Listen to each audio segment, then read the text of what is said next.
morning, good morning, good morning, everyone.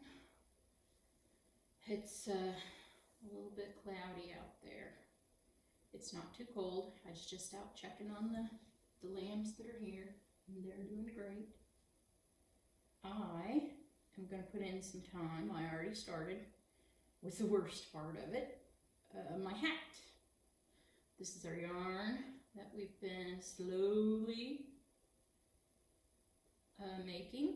We took the fiber, we spun it into the yarn, and now we're knitting into a hat. So this is just the beginning of my hat. It's kind of small yet. Hopefully it's growing fast enough for my head. It'll be just like this hat. And I just gotta put the time in now with the knitting.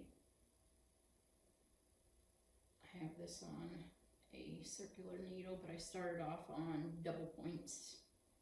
I prefer double points, but you know, I'm missing most of my longer double points, so all I had was the shorter ones, which I used to get it started with, and then the longer ones, who knows where half of those went. I'll have to order more. That's why I get the cheaper ones. I don't lie, because you never know where, well, the dogs either chew on them or you sit on them and break them. So, so far this morning, things were looking good for the most part. But, however, the old horse did not eat a stitch of his food last night. You know, you'd think he might be not feeling well or something. Well, that's not the case. So the old horse, last year we noticed this with him. He decided that there was one building that he liked more than all the rest. And it's up at the top of the hill. And I thought that is a good thing, because getting the old horse to keep going up that hill is going to help build muscle, keep him exercised. So I like to put him up there. But we do have a portable shed down at the bottom of the hill. Exact same style portable shed made by the same people, you name it. And yesterday, the rain, there was so much rain. And at the top of the hill is where kind of my birthing center is this year with the sheep. So there's round bale up there for the sheep. That's where I feed them. And all the way around the round bale are my portable lambing huts that I've made pens. And I have, say, 1, 2, 3 ewes that are in the pens now. Well, 4. We moved the mom sheep in to make sure she would put her lambs inside when it rained and when it got really cold. They're bigger now, so I probably don't need to worry about them anymore, but I'm just trying to be cautious. This is my first year really lambing this way. And I noticed a lot of the ewes weren't going in the portable sheds that are just open for them to go in, and one reason is because the dog, I think, was in one of them, and then the other one, the bale of straw wasn't broken up yet, so they didn't want to go in that one. Now, my idea was to remove the old horse from the portable shed at the top of the hill and take him to the bottom of the hill where there are gates that he could be locked in, because he doesn't come out when it rains anyway. He just stands in there just as content as could be. Well, that way, if I moved him down there, the ewes could go into his portion of that portable shed as well. And it probably fits at least comfortable, at least 6 ewes. More for the smaller ones. So that's what we decided to do. No problem, right? He's been down there before. When we started the spring off, we had a brown bale down there, and they were all down there just having a good old time. They liked that shed at that point. And we put him down there last night. Well, that wasn't the same scenery out front, apparently. He just kind of gets to see a couple garages from the neighbor. So he was on fire. he was mad. He gets this way, and we know when he's mad. And he wouldn't eat. He didn't eat 2 bites of his food. He probably just stood down there pacing back and forth. And so, Winnie, he can't see the donkeys any better than he could see the donkeys at the top of the hill. There's no difference. The inside of the buildings are all identical. It's just the view out front. So he had all of his food that he wanted. There's nothing more that we could have offered him, except for that down there the gates are to where it just locks him in a stall that's like maybe 10 by 10 or something, I don't know. And at top he's got like a little corral around the front of his pen. And he must just like the option of going out into the little corral, because the thing is that he doesn't go out when it rains. And it rained, so we put him in the woodbin the night before in case it rained. He gets put in, depending on the weather. And then didn't go out all day yesterday, still stuck in this pen. So I thought, what's the difference? Whether he's up there in the exact same stall or whether he's down at the bottom in his stall. Well, let me tell you, there's something. These animals, I tell you what, you want to learn something. You just try taking care of animals. Each stinking one of them. Or maybe they're just my animals, but each one of them have got some sort of a quirk to them. Some sort of special requirement, some sort of a nervousness, something. They all do. And so this horse, he just, it seems his old age has made it almost worse. I don't know. So my husband went to feed him this morning, and he called me. He says the horse hasn't ate anything, which is a concern because the horse is going downhill because he's not out getting the fresh grasses and things, and he's, you know, don't have the teeth to really grind up a whole lot of hay, so he's on these special, you know, hay cubes that get soaked with water, special senior feeds. I mean, you name it, the horse has got it stacked in front of him. In case he decides he wants to eat, which is probably just making this whole situation worse, is that he's just getting pampered like nobody's business. And he said that he let that horse out them gates. He just shot out of there like a bat out of hell. He ran all the way up the hill to his original building, where the sheep were absolutely ecstatic to be able to get into and take over. Checked it all out, he said, and was just walking around waiting for him, because in the mornings he puts him out into a pen. It's a pasture paddock down next to the donkeys, which he absolutely loves because they're Jenny donkeys, and I think he feels like he's a stallion when he's down there. I don't know. It gives him a reason to live, whether he can have any kids or not. So he was ready to get down there. He goes, he runs up the hill, he checks his pen, then he says he runs down the hill, he goes back to the gate where you let him out into this paddock. And then we put all of his specialty feeds down there during the day when it's nice and we know it's not going to get rained on, or he's not going to get stuck out in the cold.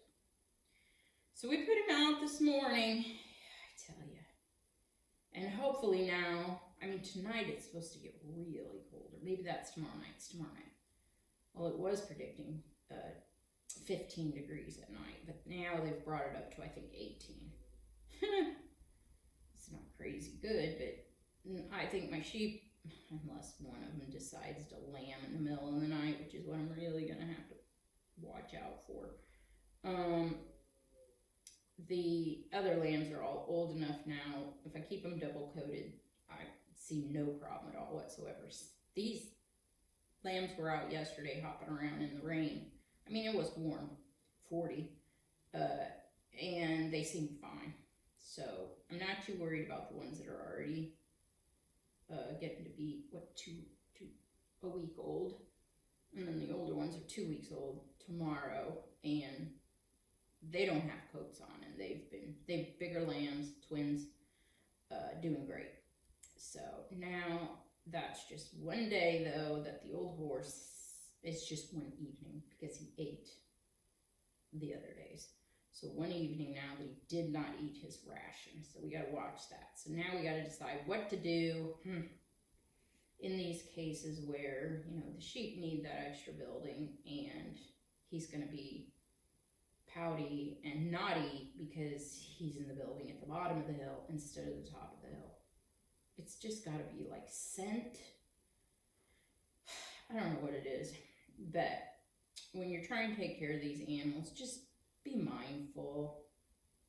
I know I'm preaching to the choir, but if you have the facilities or, you know, the ability to cater to their needs, be mindful that they really do have personalities, and it's definitely a personality that's going to affect nutrient intake.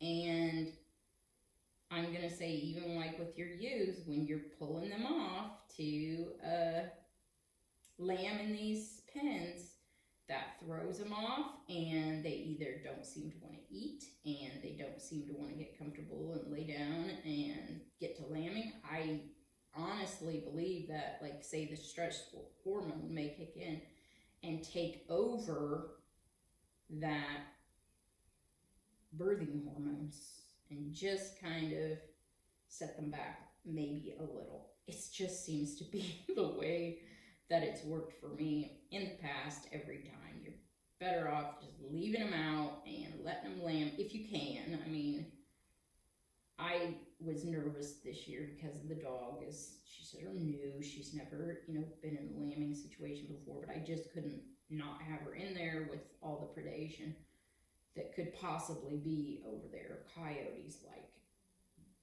droves, I think. I mean, as far as hearing them every night. So, you're gonna have to take that into account. You know, if you put these ewes into these pens, go ahead and give them the extra vitamins and minerals. So far I've never seen that that's been a detriment to them at all. You'll just see some really bright yellow urine and all those vitamins coming out the back end if you're giving them more than what their body can absorb, which is the case. You know, your body, it only has a certain amount of time to travel down the tube through the digestive tract, get absorbed, and if it's not absorbed, it comes back out, and that's okay. At least they got what they need and they're not deficient. So that's my big story for today on this darned old horse. We can't, I mean, you know what, we're supposed to bring him in the house. He's just no doubt gonna end up there, I think. So we think we're gonna make it through this winter. We didn't, you know, a week ago we were thinking we had to put him down because he got constipated because I don't think he was drinking enough water. And so we didn't think we were make it through this winter. We've made it this far. We're just hoping so much that he makes it, you know, into summer and we can see how he does. We just really want to see how long we could make him live, you know, how old he's going to make it to. And so now there's some light at the end of the tunnel, and this guy maybe is going to make it. So this year, our goal, because we're noticing him getting these very, very set in his ways type things, which are becoming a detriment to him because of diet, that he decides he's not going to eat. He's jumping around, he's wasting energy, which it could keep him warm and things. But now next year we're going to have his pen set up where he's going to be. We're going to have to make sure that where he's going to be is somewhere that he will have access to all the hay fields. The hay fields we'll take a last cutting off and then early, and then we let them grow quite a bit so that we'll stockpile that forage, and then he can get out there and graze like as long into the winter as we can possibly get him to graze, because then he can nip off small pieces of forage and chew them up.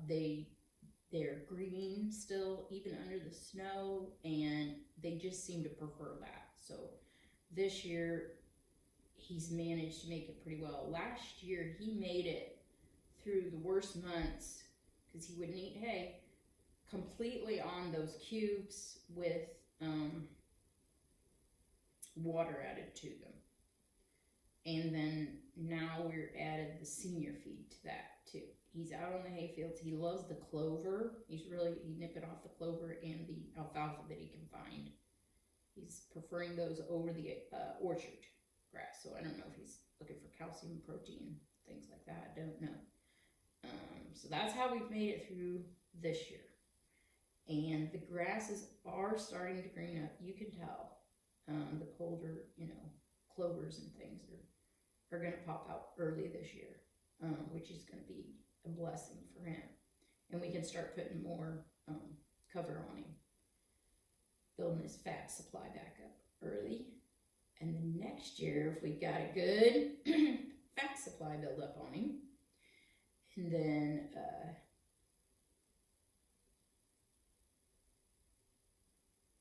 be able to let him out into the pastures for grazing as long as we can. Like maybe he'll just have 1 month of these cubes, and maybe they can make it a lot longer on cubes than what I'm thinking. But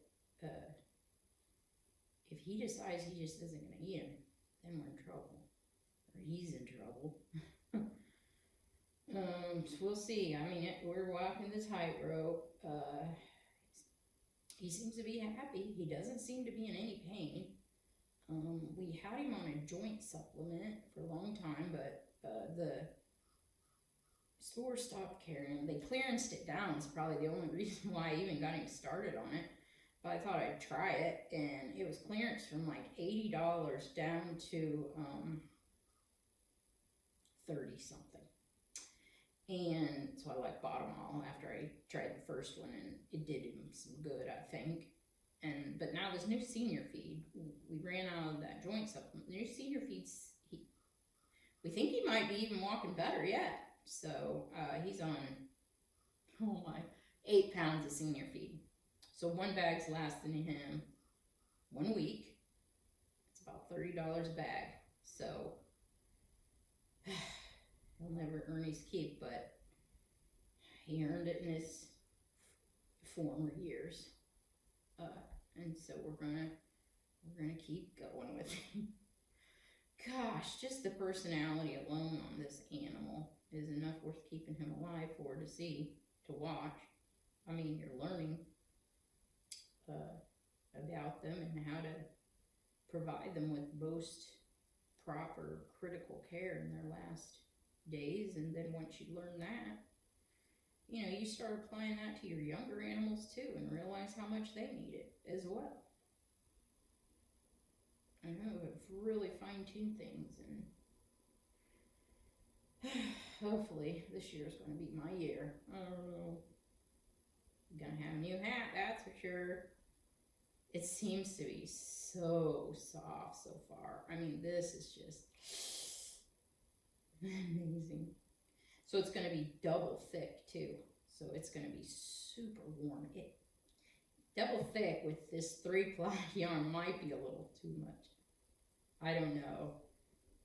The other thing with hats for me is, no matter what I wear on my head, my forehead gets extremely irritated. I've tried every fiber in the book, and it bothers it. So what I have to wear with all my natural stuff is this, and it's polyester, but it's that fake micro fleece or something. I don't think I can read anymore. It just says that faux fur. That's all it says, faux fur. But I can't see anymore what the polyester, I'm sure, or acrylic, I don't know what you can call it. But that's what stops that itch. I can wear this 24/7. Never itches my forehead. So, even though this is a Paco Vicuña, which is supposed to be an amazingly soft fiber, and it is, I won't lie to you, but putting that on my forehead, and it just seems to itch, so I wear, and it's that, basically that third layer over my ears, just keeps me protected and warm, like nobody's business. My ears are usually never cold anymore. Like with a regular hat, oh yeah, you'd get cold, but not with these double layer alpaca and with that headband inside there. You're not gonna get cold. You're gonna stay warm. So that's what this hat's gonna be. It's gonna be double lined, and then I will most likely have to wear that, one of those bands inside here too. Jeez, I can imagine what a wide head I'm gonna look like I have. Oh, helmet head. Good thing I've got no looks in my, I never really had a big issue with looks to begin with, but the older I get, the less worried I am. I'm a functional type of person. So, there you go. I hope today is a nice, smooth running day. No major issues. Probably gonna make some deer jerky today. We'll be turning the wood burner on again. For this, tonight's gonna be super cold, and we've had it off for a few days, so we're just using the regular furnace to heat, and so we're keeping it really kind of cool in here. I got out my dehydrator that I bought new, and I see that it got broke during the move, so I just super glued it. But that's how I'll have to dehydrate the jerky if we don't have the wood burner running. If we have the wood burner running, I can dehydrate jerky all day long. It does dehydrate it within, just if I put the jerky out there at night, it's done in the morning. So that's a bonus to running that wood burner. So if I'm not running the wood burner, I decided to go ahead and get that dehydrator out, and I haven't used it yet, so I would try. I have another dehydrator, an older one. I put one, I was just setting those trays by the wood burner and using them, and I accidentally set it right like on top by the flue, and I let the flue get too hot and it melted my tray. So there's one tray that can't use in that dehydrator, and the problem with that is that you have to have those trays in order to keep the front closed. So I'm gonna have to maybe just cut that tray up and just somehow make it so that I can glue the front back in and close that space, so when the fan's running, I don't lose all that air out of there. We'll see. And then I've been making these cute little felted little ornaments. Oh my gosh, that is so cute. I don't know what I'll do with it, but this is my little alpaca. Little alpaca is a little bit hard to tell what it is, but I know what it is. I also have a butterfly done, it's downstairs, and then I did a star this morning. So, I guess for people who hang ornaments up, I mean, that little heart can just hang on a, I think I have a heart over there. Some little shelf, you could just hang it on the, sometimes you have those pegs on a shelf. You can hang a little ornament up there.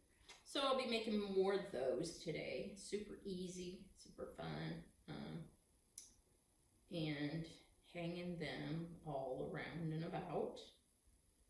And I gotta spin more of this yarn. I think I'm not gonna have enough to do two, an outer and an inner lining. It's gonna be close, but I still have more of Bridget's fiber, so I might as well at least get it spun on the bobbin, and I can decide whether I want to make a chain ply again or just spin some more bobbins. So that'll take care of that. And then what are we gonna move on to? Good question. By then, probably need to start some more plants. If it's gonna get warm early, although I say that every year and I tell myself, no, don't do it, don't do it, don't do it. I probably gotta try to get my sweet potato slips started, like the actual potato itself, to start putting on those slips. Although I've learned, don't even put sweet potatoes out till about June. You'll have one cold night and sweet potatoes just cannot handle that. So, not gonna do it. Scratch that idea. I got onions started, and then I need to see what else could go out super early. I might start some of these tomatoes, and then I can raise them maybe in like a 5-gallon bucket, or even one of those lip tubs, so that I can grow it inside for maybe now while it's warm, and then I can have some super early, like tomatoes, even though tomatoes don't agree with me. There's just something about those new little jelly bean like sized tomatoes. They're called honeycomb tomato. They were just fantastic. I'm really quite certain that it's got to be altered to give it like super high concentrations of sugar in there. I've never tasted a tomato so sweet. It's like I'd rather eat those than candy. I'll pick a bowl full of them. I'll just sit and eat a whole bowl of them. Can't stop. That's my main issue. Once I get started on that food, just can't stop. So I'm gonna finish up this one last round on this hat, and I'll head over to the church and check out, see what I can learn for today with the animals, what's new. And hopefully we won't have any new lambs till after this last cold spell is gone away. I'm learning a lot though, so I gotta be thankful for that. It's just stressful, and that's what kind of gets me down. So I'll try to stay in the positive. I'm gonna try staying with being productive and knitting, spinning, all things fiber. I'm working on learning a little bit better on these videos, so I'm trying to educate myself how to do all that splicing. I need to go watch some videos on how to make that screen bigger. It seems like it just wants to keep sticking with the smaller screen, so I haven't figured that out, but I can't get that much information out because I'm so busy. So maybe I'm just figuring that getting something out, even if it's a poor quality video, the information's still there. So maybe that's better than nothing. Hopefully.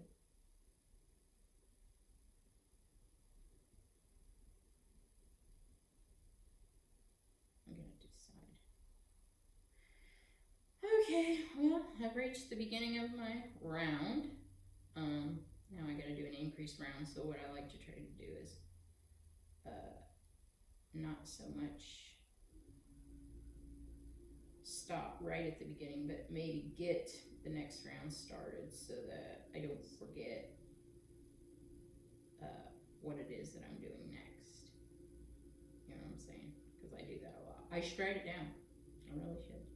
So I'm always stopping on an increased round for right now. That's what I'm telling myself. Stop on an increased round. So then I get it started, and now when I come back, I'll know I'm on an increased round. So here's our little hat. Let me see if it kind of matches this hat. Yeah, it's gonna be okay, I think.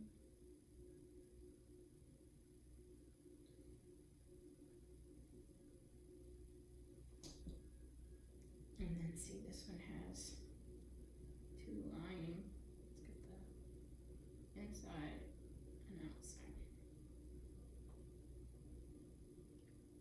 Okay, so I put in some time.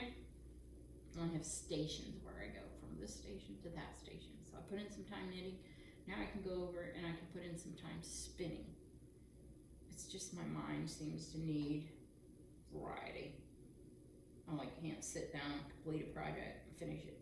I have to move from station to station. Now one thing I do want to work on is getting my soap making station going. I kind of dirtied it up by making sugar for the bees, mixing sugar pollen together and adding it to the hive. So I kind of dirtied it up, but that's where I want to do my soap making. So maybe I can try and do that, and then I can get my first ever sheep milk soap made. And I also want to do a hot process soap. I've done rebatches before doing the hot process method, but I haven't done just a complete hot process method. So maybe I can kick myself into gear and get that going. And then once I have them stations set up, I leave them. I leave things there so that when I'm ready, it's not like gonna take a half an hour to drag everything out. And then that's just the way I've always been. Just leave your station set up, and then you can go from station to station, station to station. Just do a little bit every day on each one, and in the end, you're gonna have a product. So that's my advice. I think diversity is the key. I don't want to be, they say you're jack of all trades, master of none.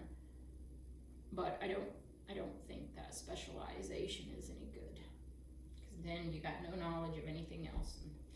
Don't do that.